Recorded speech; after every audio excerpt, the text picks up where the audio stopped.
2019 সালে বাংলাদেশ জিতেছিল অনূর্ধ্ব-19 বিশ্বকাপ। সেই বিশ্বকাপে অনূর্ধ্ব-19 দলের অধিনায়ক ছিলেন আকবর আলী। শুধু অধিনায়কের ভূমিকাই পালন করেছেন এমন নয়, ব্যাট হাতে আর গ্লাভস হাতে রেখেছিলেন অনেক বড় ভূমিকা। যদিও এখন সেই আকবরকে নিয়ে মাতামাতি তার সে সময় সতীর্থদের তুলনায় অনেকটাই কম। আকবর অবশ্য নিজের কাজ করেছেন ঠিকমতো সুনিপুণভাবে। ঘরোয়া ক্রিকেটে এবার রংপুরকে জিতিয়েছেন 2 ফরম্যাটেই শিরোপা। বিপিএল এর রাজশাহী ওয়ারিয়র্সের হয়ে মাঠে নামার আগে গণমাধ্যমের মুখোমুখি হয়ে জানালেন এবারও নিজের কাজটা ঠিক আগের মতোই করে যেতে চান অনূর্ধ্ব-19 বিশ্বকাপ জয়ী অধিনায়ক আকবর। রাজশাহী স্কোয়াডে আছেন অভিজ্ঞ উইকেটরক্ষক ব্যাটার মুশফিকুর রহিমও। কে কিপিং করবেন এমন প্রশ্নের জবাবে 21 ডিসেম্বর গণমাধ্যমকে আকবর বলেন, এটা আসলে পুরোপুরি টিম ম্যানেজমেন্টের সিদ্ধান্ত কে আসলে কিপিং করবে। মুশফিক ভাইকে দলে পাওয়া সবচেয়ে বড় ব্লেসিং। তার থেকে অনেক কিছু শেখার আছে। প্রত্যেক প্লেয়ার তার কাছ থেকে শিখে নিতে পারবে। চেষ্টা করব তার কাছে আমি যতটুকু পারি শিখে নেওয়ার।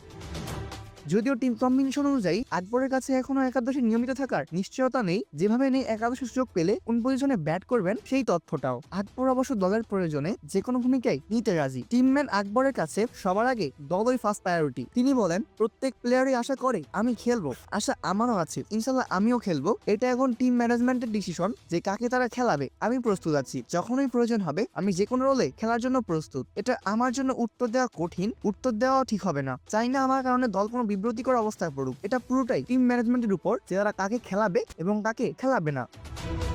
তবে আমি এই বিপিএল এর জন্য অনেক মুখিয়ে আছি। অপূর্ব দাস, লিভাস নিউজ।